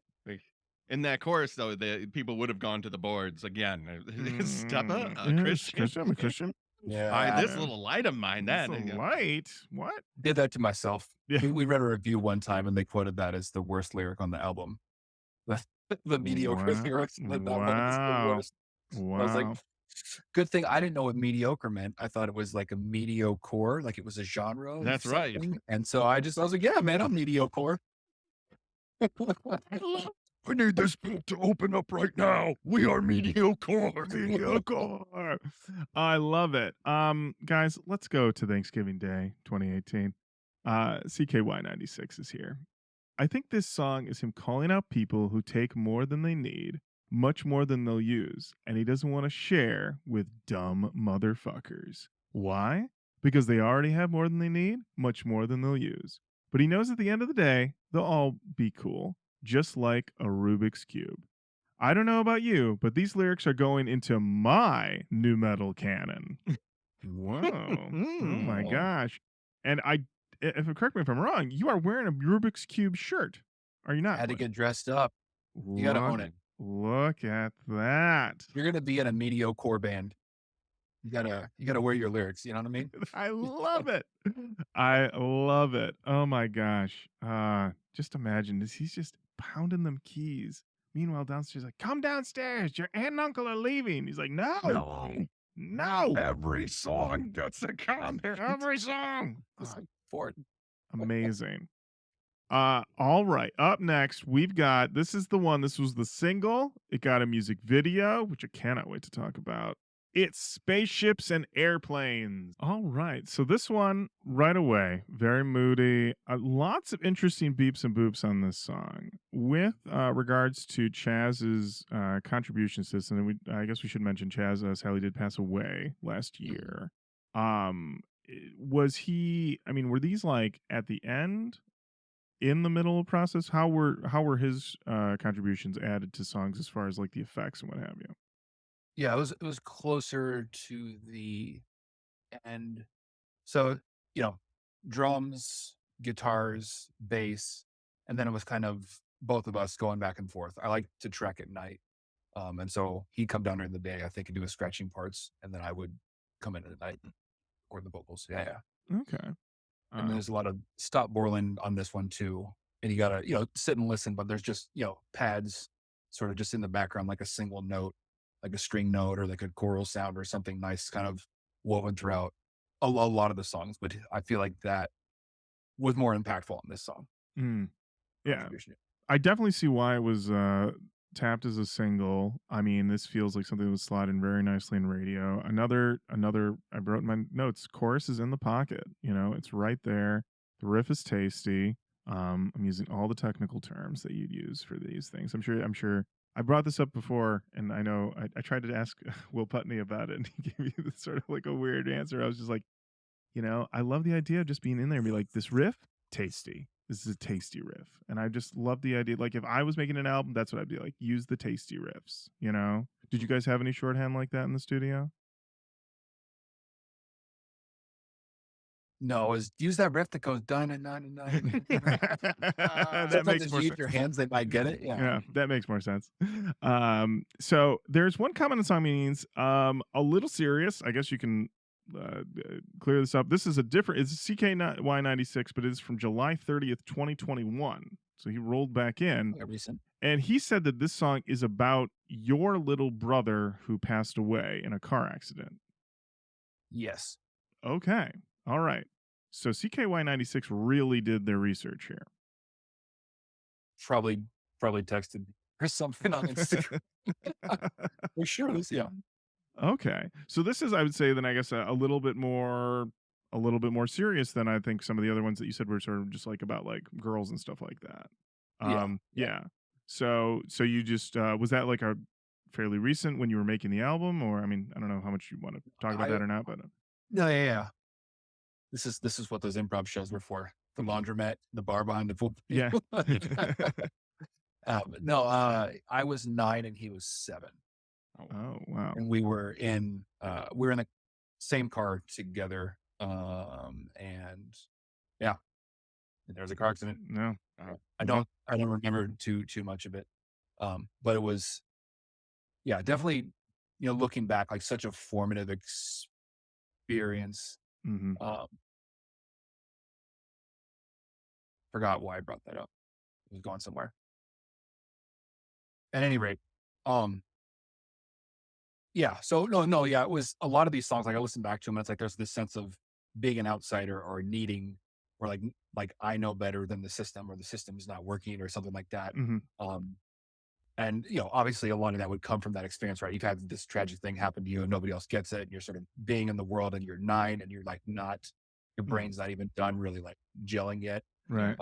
So you're just, so yeah, that's what that song was about. It's that experience. And that was definitely something that I had always, like, being new metal and being semi voyeuristic as it is, like it was always something that I wanted to write a song about. And then the guitar player came up with the boom da bam da boom da bam da bow that Mhm. intro. Um, and then yeah, that was one of those ones where it's like, okay, I have an idea, and then I sat down the lyrics maybe 15 minutes, and that was one of the big. Yeah, Yeah, Yeah. there you yeah, go. yeah, Yeah, so yeah, I like this one a lot. Like I said, very, very much in the pocket with that chorus. And I think we were talking about a little bit more choruses earlier. I think what it is also is that like nowadays it seems like because of, I mean, I really put it down to that the blurred lines case that everyone is so afraid of like ripping off something familiar that they're going in these like minor chord or like different directions that leads to things that are inherently like less catchy or harder to become catchy. Because like hearing like I'll go through like the Apple Music like new song release whatever, and I was like, can a motherfucker write a chorus anymore? Can right. a motherfucker write a chorus anymore? And it's like apparently not, for fear of either lack of skill or fear of being sued that it sounds too much like something else. Although at this point, everything sounds like everything. So Right. yeah. Um, let's talk about the music video. All right. I did find it on YouTube. I'm just going to point this out. It was not lovingly preserved. It is very pixelated. I watched it like a hawk to make out what I could. This is what I got. Um, I could I could see Blake, I could see you, I could see your dreads, I could see you singing. There's some shots of the band playing. There are people, possibly the band, I don't know, running around in a playground equipment. People in hoodies standing on a cliff by the water. Uh, a bunch of shots of a cross and silhouette. So I did write in parentheses Christian band question mark. Get to the boards. Get to the boards. And then last shot is people putting flowers and plants across a cross, possibly a gravestone, which, based on what you said, fits Yeah, thematically. Um, that's about all I could really see. Can you talk us through like the music video? yeah. It was kind of the idea was just telling a story. The three kids were friends, like high school friends. And the idea was that there was a story arc there where they're all playing together, and then at the end of the video, there's only two of them. Mm. We shot that. Our sound guy was our manager's, I think, brother-in-law. Um, he shot that with us, or so myself and him, we went around and we shot all those shots of like people at the playground, and I was lived in this area, so I knew where stuff was would look good for the shots. Um, and then it's actually kind of a bummer. He, says 90 or 2002 ish. So like he got all these shots and he's compiling it and he's making the video on the tour bus. Um, and he's like, it's all done. It looks great. Um, and he's making the final like bounce, and the power goes out, and he like loses the whole video. Like it fried his computer. It just the whole thing. And so the remaining footage was only stuff that wasn't in the first video. So like this video was just made up of the B-roll from the first video. And it Oh, was such a bummer. I remember, and he was like crying. He was so sad. It was rough. oh my gosh. Whoa. Wow. Yeah. Whoa. Damn. You're like, son of a. Oh, God. Wow. My One more gosh. fucking thing. Yeah. That's wow. That is Yeah, wild. that'd be a rough day. That's I tough. would probably cry too, because Mm. I have filmed very few things, and all I can say is filming things is a start to finish pain in the ass. It is. Yeah. There's nothing joy. There's like, you have to turn it on for the camera, but it is a lot of hurry up and wait. A lot of, Yeah. do we got it? Do we got it? We don't got it. All right, we got to do it again. Mm. Yeah. Yeah. And living near LA, like knowing people that work in film, not famous people, but like people that, Mhm. do the camera work and do this. It's like, oh, you work in movies. That must be fun. And they're like, I'll fucking stab you. How dare you? You know? Do you like carrying things for a long time with nobody caring about Yeah. how, nobody having a concern about how you feel? Yeah. Oh, Well, like boy. that last shot where they're standing there crouched by that was a slow motion or a time lapse. So they're standing there like crouching down for maybe 25 minutes, just quad screaming. Oh my god. Ugh. Wow. The things you do for art. The things you do for art. Not even a joke, just being sincere. Yeah. The things you do for art. Like, go on tour. Yeah. All right. We're back in it. This song is called King of the Fuss. I'll start here. I wrote all caps. Oh shit. We got a monster riff. All right. This thing is slithering like it don't give a fuck. You get this on a playlist. That playlist can only be called Crushers, because this is a fucking crusher. The crunch in this chorus, I wrote, this is what it's all about, people. And I said, this song, it has it all. Crunchy riff, rapping, Rippity raps. scratching, Oh, screaming. Those are all the things the song needs. What else do you need? I guess it has some singing too. But I mean, this is what you need. This is what you want. When you slow it down, and later on they slow it down. You slow it down to 2:15. And I wrote in my notes, murder. It's murder. And I know just a few songs ago, I was like, are you guys thinking about touring? You're like, no, we're too old. Schedules don't work. I don't know. Just send that group text, man. Just say, guys, King of the Fuss. Imagine playing that live. one more time. One more time. That riff. My God. Blake, King of the Fuss. Yeah. Everything about that song was fun. Yeah. This seems like, I want to say, so you dropped some F-bombs on the album, not overly too many, but you've got a few. Was there any discussion about the fact of, like, I mean, because at the time, I mean, having those, perfectly placed fucks, on a new metal record, as we know, Money in the bank. Money in the bank. Was there any discussion as far as, like, don't swear, do swear, if you swear, it's going to limit you in some way? Is that ever a discussion at all? There was a little bit, because we did talk about that, the new metal thing of, saying a line and you build it up and then you go for it, and I didn't listen to anything that anybody said, so I just did what I wanted anyways. Sure. But there was like, don't curse too much, because, then they won't sell it at Kmart, or they won't sell it at Best Buy or whatever. So there was like an awareness of that, and you can't say anything about religion. Like, you just can't. And I did anyways, though, but just things I did anyways. But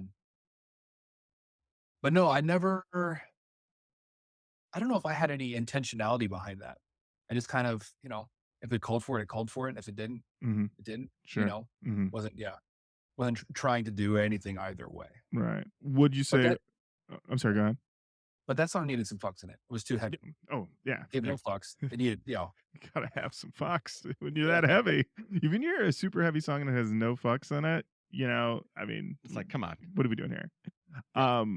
So with the new material you're working on, is that fuck heavy, mid fuck heavy, no fucks?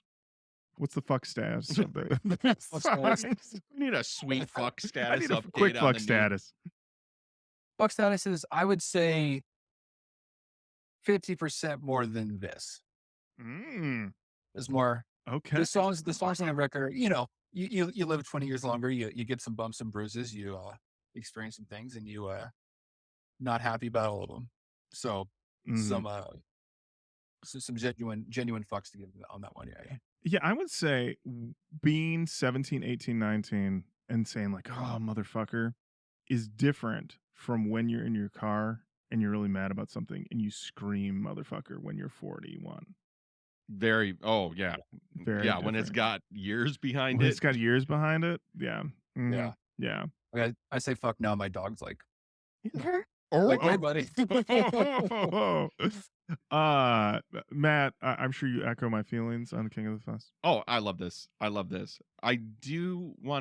bring up, because when you said it earlier, I was like, without context of the album, you said, when we left the band and I was leaving the band, or you actually said when they asked me to leave the band, what I realized later is I had a couple of parts locked in, but when it was like to be Evanescence or to be Chester, I wasn't there. And I up until this point in the album, this was the first time that I kind of heard like, you fucking killing the raps, killing the screams, killing that like mid let's fucking go stuff, but that was the first time in the singing parts where I was like, this is what he's, to me, and again, this is me projecting, but it's like, okay, I know what he's saying here, because it's like they would have gone up, they would have gone up more with this because it's like it's so heavy, we need the up, but it's just like, this is my pocket and this is where I am right now. But it's like in that kind of like I got a little distance, and it's like, if we would have been able to do that, then we could have play with the tension more. And if I could play with the tension more, then it's like the audience is engaged in a way that I can't get them right now. But I know I can get them with screams, and I know I can get them with this, but then I'm fucking tired by the end of the song when I'm doing it live because I'm screaming my face off. Yeah, it starts here and it ends here and in the middle. And the end, because it breaks down, it's maybe a little here, but the most of the song is just that same spot. Yeah, staying there. And it also, what bugs me about the recording of this song was how, like, you can hear in the raps in the end, I'm like winded and out of breath, and like the way that it worked for this record was that, like, when you record your vocals, you just go in there and sing the song 7-8 times, and then they sort of pick the lines that have the most attitude and the greatest pieces. And like, this was a hard song, it's a heavy song, a lot of energy, and I'm like, you could hear that I'm getting winded, and they decided to keep some of those winded takes instead of just having me retrack it. So it's a little bit of a bummer from that. And our guitar player too, he was playing on, because Jay liked the way that this guitar sounded, like an old school Les Paul guitar that was not set up for this drop A tuning. Yeah. So like for the whole album, every time he did a take, it's like, do one take, then tune, then do a take, then tune. And that's pretty common, but it was like the guitar would just go out of tune so fast that he couldn't dig into the strings, and he couldn't play hard. Like our guitar player he's a shredder. He's really, really good. Yeah, I don't think of that type of guitar as like, And so like you don't get that like that when you listen to a Soulfly record and he just slamming the shit out of his strings, and you can hear him warble. I think it's missing a little bit of that too. Yeah. Les Paul is not a shredder's guitar in my mind. Like, no, it's like, no, get a Jackson, get something else. Like, what do we do? All right, that's how much I know about guitars right there. But that's a little bit more than I know, Matt. And that was shred talk. Oh, a little shred talk. Love a little shred talk. Guys, let's go to a time when, say, your face is smeared with cranberry sauce, and perhaps you have some stuffing on your shirt, and you've decided you've got to go to songmeanings.com to talk about Stepa. CKY96 said, this is possibly their most relatable song. It's essentially a diss track towards himself that doesn't make him sound like he wants to die. Almost like he accepts the way he is. Like, yeah, I'm fussy. I'm the king of the fuss. What do you make of this analysis, Blake? So this song was, again, harkening back, this is about me not knowing how to talk to girls.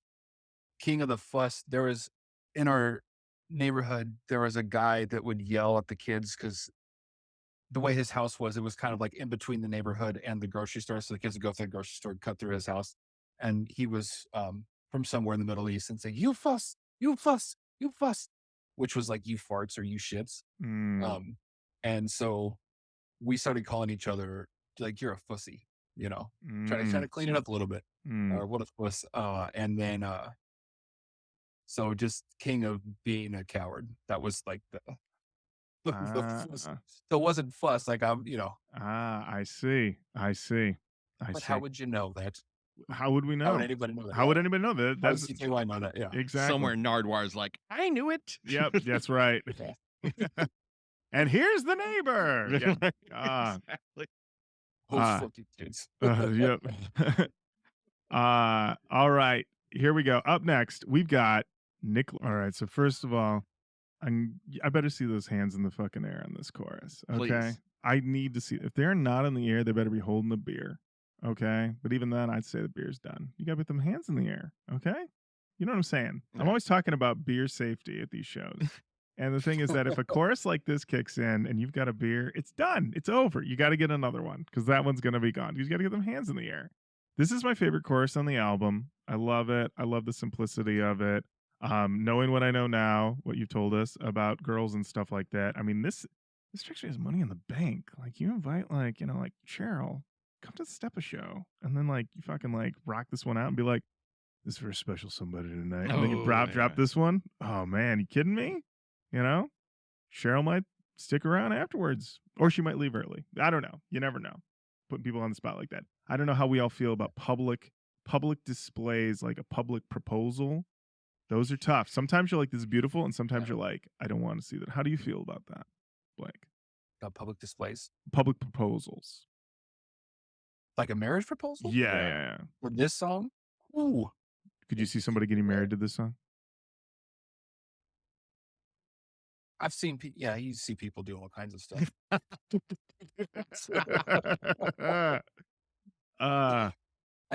could see it. You can strip it down. Do the vitamin string quartet version of it.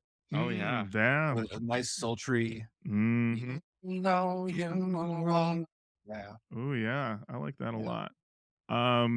I want to let you know what you are to me, Mhm. and maybe we could. Well, I did. I mean, this is a once in a lifetime opportunity to get to talk about these lyrics here. So I'm just gonna ask about these lyrics here.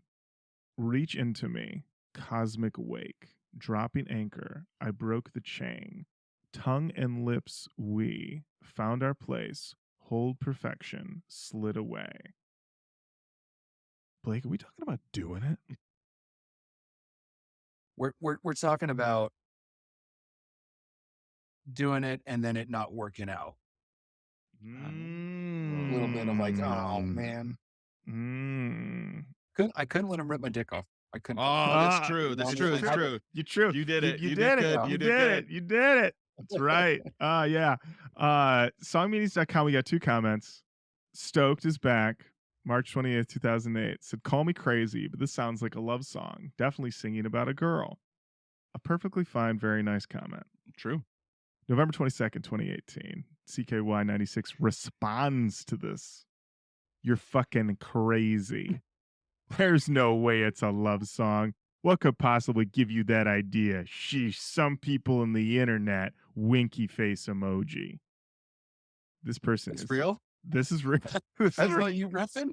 This is real. This is real. It's real as it gets. Real as it gets. CKY96. What was that house like on that Thanksgiving? Oh, very much avoiding the family that day. Oh my Lord. Amazing. He was in that space where he was full, but he still wanted pumpkin pie, and he was kind of a little mad about how full he was. You know? Oh yeah. Mm-hmm. Yeah. And then he With that decided regret. yeah, and he was rolling through, he's commenting, he sees this, the Stoked is there already. Yep. And he's like, oh, I'm gonna get a little mischievous here. A little wild. Okay, I think if we're ready, then this is the song I've been really waiting to talk about. It's called Mouth. Blake, I think you know where I'm going with this. Is this a song about making a pact with your friends that you might have to have sex or you're gonna have to cut your dick off? It's whatever you want, Spiel. It was so funny listening to this song in my car when I was doing my car listens, and the ha ha ha part came out. I'm like, that's a little unhinged. This guy's like running wild. I can't wait to dive into these lyrics, see what's going on. And then I read these lyrics, and it's like, when feel it pulse, watch it grow. When it explodes, when is it my turn to explode? I was like, and then you tell me you were 17. It's a bad look. I admit. Or it's a great look for this show. Okay. I loved that. So you said, like, with the vocals, you're doing 6, 7, 8 takes of a track with the ha ha ha. I mean, doing any sort of like what I would call is like a forced laugh or not a natural laugh. That it can sound forced, it can sound weird. I liked how it sounded on here because it sounds unhinged, definitely, as Jenny said in the past, she doesn't believe in blue balls, but I believe that maybe is what we're trying to evoke, maybe a little bit here, a little unhinged in that way. Was this always the way the haha went? Was the ha an ad lib? Talk to me about the haha. The haha was intentional. This song came was one of the last two for me to finish. Like the music had been recorded, like we're in NRG and there's thousands of dollars a day. And I'm like, I can't finish these songs. And like this one was, I just had this idea of that feeling of like just anticipating something being done, looking forward to something. Um, but then it's funny, this one was the hardest one for me to track vocally because the night that I did it, the engineer, I was killing it that day, like singing wise. My singing was on point. I was feeling really confident about that. And so I was like, okay, well, I'll sing the verses and then we'll come back later and we'll do the choruses. And the engineer's like, no, man, you got to scream the choruses. The vibe's not there. And then I'd sing it. And then he'd be like, all right. And like literally like 10 times, he was looking at a different computer and just hitting the space bar and just because I asked him to do it. And he was like mad. And then my vocal coach came in and said, what the fuck's going on, man? Are you like, James is super pissed at you? And I'm like, I'm just trying to do the song. And he's like, just humor him, scream. Um, and then, yeah, then I went through it again and I did all the screaming parts and he was right. It sounded good. It sounded unhinged, but I think I was also a little frustrated at that point because it had been, a couple hours of us in the middle of this argument, me singing this happy song about I'm so happy it's going to be over. Um, yeah. Yeah, no, yeah. I wrote my notes. The haha is very wild and deranged sounding. And because I mean, yeah, like I said, it could go very wrong, but it goes very right here. Very much into that. Matt, how's your pact going? My pact is fine. Okay, I'm doing all right. Okay, good deal. Yeah. All right, But cool. I love a song about preemptively throwing ropes, like Sure. just waiting for the moment to explode. Right. Absolutely. Yeah. Songmeanings.com, CKY96, said, seeing as the singer was fresh out of high school when this album was underway, I feel like this song is either about the anticipation to graduate or looking forward to stardom, because back then they were actually being looked at by major labels before deciding on a smaller one so they'd be prioritized. The line, feel it pulse, watch it grow, explodes when, means he basically anticipates the band's explosion into mainstream popularity, which unfortunately didn't happen. Thoughts, opinions on that? All the pieces of the timeline are there, but they're out of order. So yeah, I mean, it was just this idea of I think it was probably me channeling Bjork, Icelandic singer. Not sure if y'all partake. Oh yeah. Oh yeah. You do? Okay. Okay. So homogenic, that song, I Great. think it's Pluto. Yes. There's like that bridge part where there's just like that pulsing thing. She sings that pattern over and over and over again. And it just builds this intensity. I was such a fan of hers and trying to because I was like scrambling for ideas. I was like, okay, what would Bjork do on this song? Kind of approach. Yeah. Yeah. So that was a lot of it. I think just being able to tap into that feeling and then like, oh my God, I did it and I nailed it. And then the words came because I had figured out the melody that was going to work and I figured out the chorus that was going to work. Yeah. Yeah. I do like the idea of this being excited to graduate high school. I was waiting to explode out of out of them doors, baby. Yeah. But yeah, no, I've been excited to talk about this song all week. So this was very good. I'm very excited. Very happy. Thank you. Hey, Lorin. Go ahead. There's another version of this song tuned to drop D with completely different lyrics that we demoed. Right. So this is also like a last minute track. Like we need another song. Let's take that riff from that other song and put it in drop A and then add this part to it. Blah, blah, blah. Oh. Yeah. Do you know what that song? Do you remember what that song was about? Like lyrically, how it was different? I think it was about climate change. Interesting. Taking on the big issues. Taking on the big issues. Yeah. Yeah. But then you were like, gotta talk about throwing ropes. Listen, them trees will still be there. It'll be fine. I thought I was going to have to turn my dick off. This is face priority. That's right. That's right. How respectful of our time is this album? Matt, this album is 39 minutes long. Perfectly length. Yeah. Was there any talk about length as far as like too short, too long? I mean, you said that you needed another song, so I guess that did come into play. in that respect. Um, I I remember Jay saying at one point, he's like, "Your songs need to be as short as possible." And then he said, like, Drowning Pool record, 12 songs, it's 34 minutes or something like that. And that was like his stat. He's like, "It's fine. It's just got to be short. It's got to be done." In terms of numbers of songs, we just did everything that we could. There's 3 more songs that didn't make it onto the record that I can't find a copy of.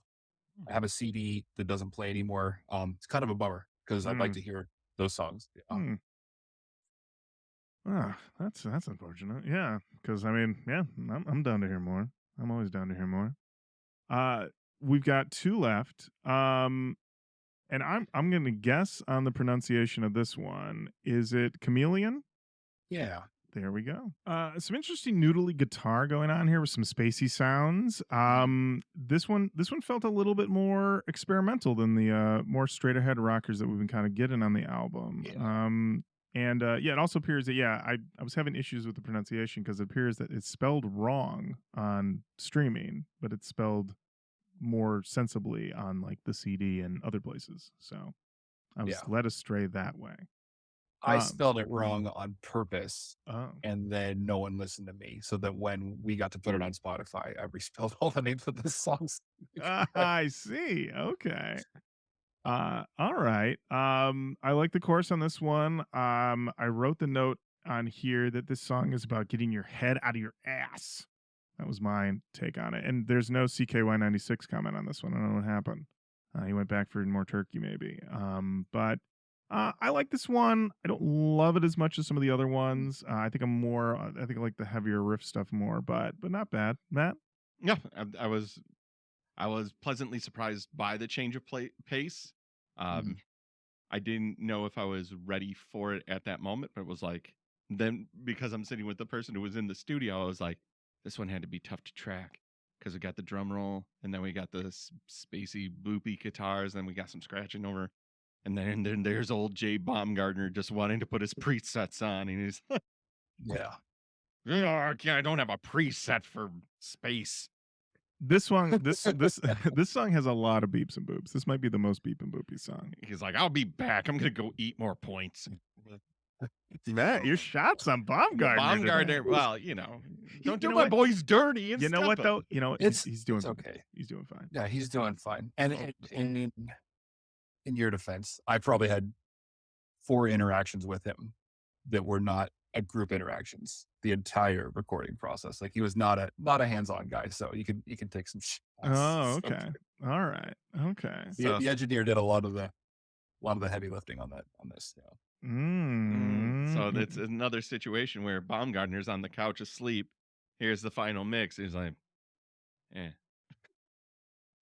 Listen, at a certain point, I mean, sometimes you're just like, you get those laurels, and you want to rest on them. You gotta rest on those laurels. Why'd you work so fucking hard to get those laurels? Right? If you're not gonna rest on them, you imagine having laurels you haven't rested on. Oh, come on. Oh my gosh, insane. Yeah, I mean, you're coming off of Papa Roach, you're coming off of Drowning Pool, you're coming off of Alien, you're coming off these 3 huge successes. Right. It's all right. And I mean, no greater feeling than to go in to get in the studio with someone who's created these 3 legendary projects, and then he decides that he's going to phone yours in. You're like, you mother. What? What do we do? And it's, I mean, it's tough because I'm mad about that part of it, but then the other part of it's like we were young and we didn't know what we were fucking doing. And there are some egos in that band that I think made us harder to work with than we could have been. And I think by the time they got to the end, they're like, all right, you guys, bye. Right. Having been in the band, or having been in a band, I guess, like, do you look at bands like something like U2 or something like that have like been together, the same members the whole time? Is that, and people talk about that, that's like a real rarity. Do you look at that as seeing like those guys really, like, there must be some real special sauce because it can be so volatile and so tough to keep a band together? Yeah, the dynamics have to be there. It has to be balanced. Like you can't have too many cooks in the kitchen. and especially like in a band with 6 guys, like it's tough. I don't know if you guys have ever seen the show Metalocalypse, Oh Yeah. yeah. Yeah. but the dynamics of the like where you have the singer and the lead guitar player that are like the writers, and then you have the drummer that's just making that sound rad. Like that's the ideal situation when you have a couple guys that are on the creative end, that sort of get along, and then you have the rhythm guitar player and the bass player that are kind of doing their thing. If you're Primus, it's a different situation, but like Right. just kind of a band where everybody appreciates what they individually contribute to the band. Mm. Uh, Hmm. and it's tough to do that, you know. Yeah. I don't know how Slipknot does it with I fucking have. 9. I was just thinking of Slipknot. I'm like, it's just a hat that they put votes into. Well, I mean, Yeah. I think considering how much solo material that Corey Taylor has done, I think that is my indication of how they've kept it together. Is that very clear? Is like Corey Taylor, despite being the lead singer, people often assume the lead singer is sort of running the show. Like in that case, he's like, no, it's Clown. This is where I do my other stuff. But That clown will not let me do. Clown won't let me do. Yeah. He won't let me pork pie hat it. And I'm like, yeah, I know. That's why he's Clown. Okay. I pitched 5 masks with a pork pie hat. He didn't let me go with one of them. Not one. He's like, no, decaying corpse right now. It's like, all right, I'm taking this pork pie hat to Stone Sour. Where I'm respected. For vendetta somewhere else. All right. Well, we are on the last song. It is called Spaztic. Awesome. Awesome. Fucking awesome. Fucking Man. awesome. Yeah. Fucking awesome. I I wrote didn't think I was going to hear the amen breakbeat, and then boom. There it is. There it is. That sounds great, dude. That's a home run. I love that. Yeah, I wrote, we're screaming and rapping out the door, which is what you want. The riff into the chorus. You're going, oh, It feels exactly like the song that when in the movie where the cops have to go where the kids hang out and there's a band Right. playing.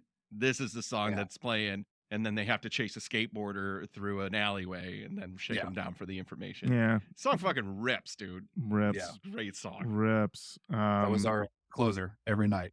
Oh, Yeah. mhm. Just gotta Yeah. let that shit fly. We don't have Yeah. any more after this. Like, Yeah.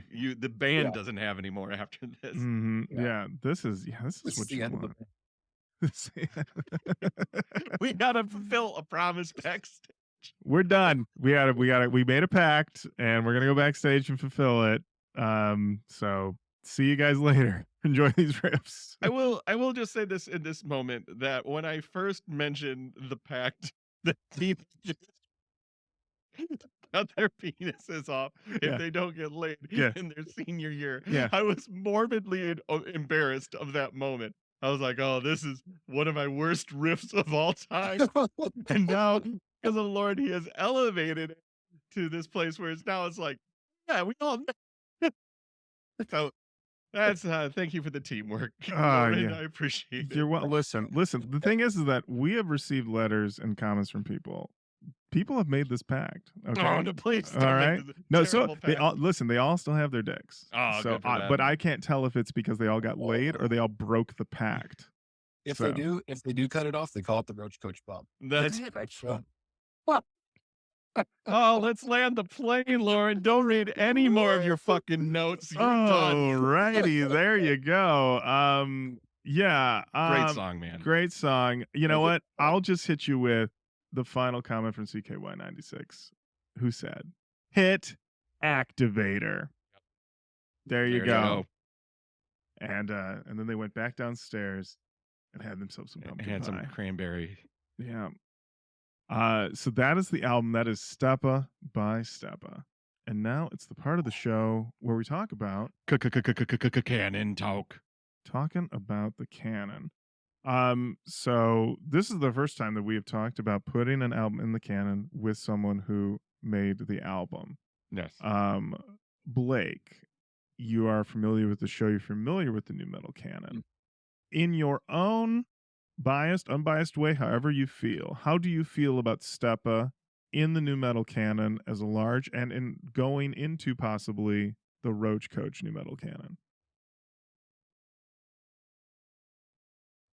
I think it's a tough one because when it came out, it didn't get the push.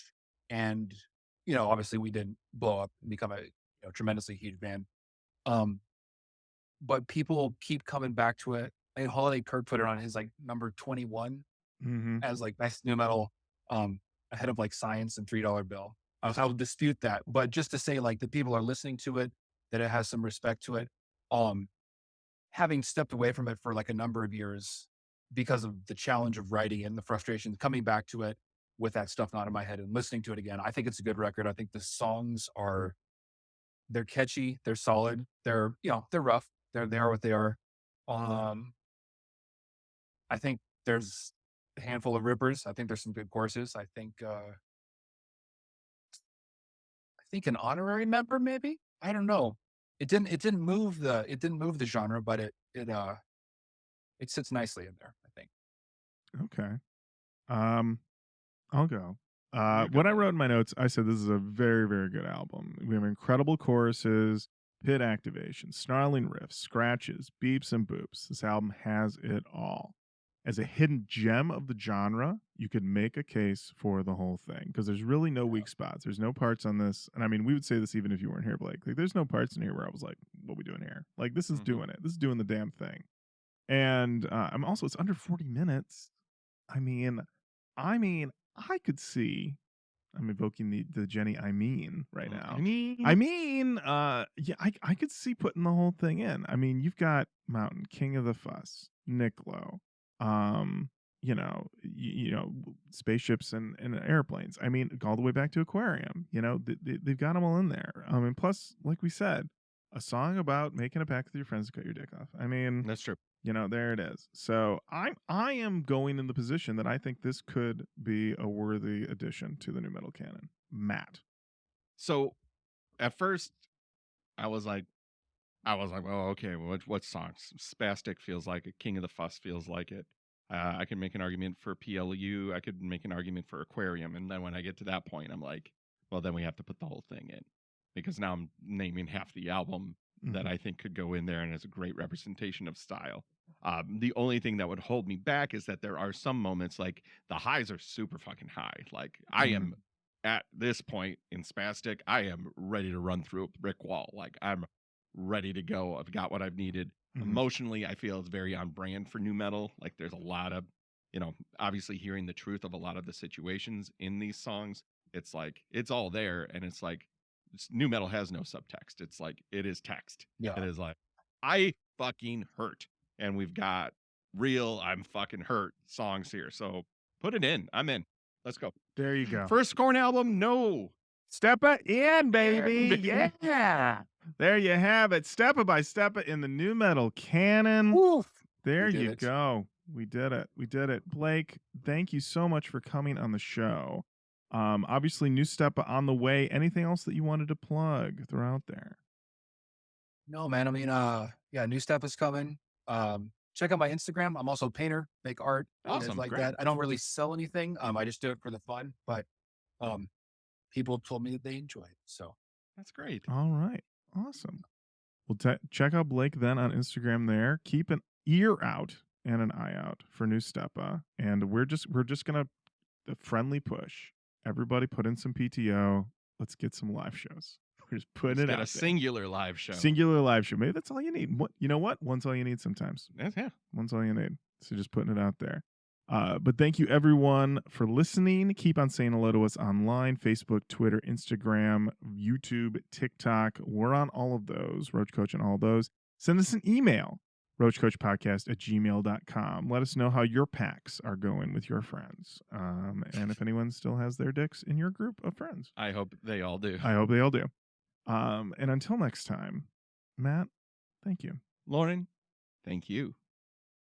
Blake, thank you.